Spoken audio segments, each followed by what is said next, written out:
Well, good Monday evening, everyone. We begin with continuing coverage of the city's effort to keep the homeless out of Blucher Park. Now, tomorrow, the City Council will consider an ordinance designed to clean up one of the city's biggest homeless hotspots. Chris 6 News reporter Greg Chandler joins us live from the park. And Greg, we've reported on efforts that the city has said they would do in the past. It sounds like something's finally being done.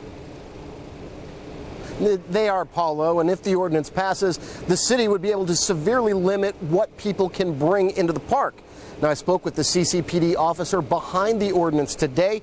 He told me the idea is to protect what he described as a very special park in the city's uptown area. Blucher Park is a popular spot for bird watching. It's always been known as a birding park. It's internationally and nationally famous.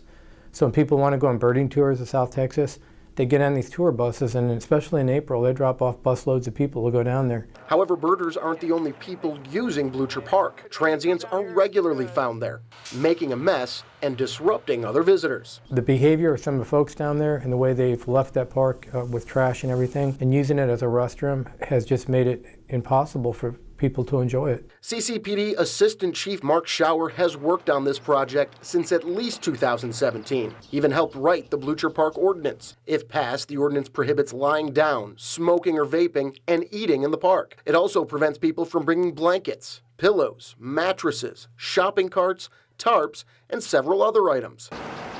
It's clear from the wording, the ordinance targets the homeless. Everybody can still use the park. You just can't lay there all day.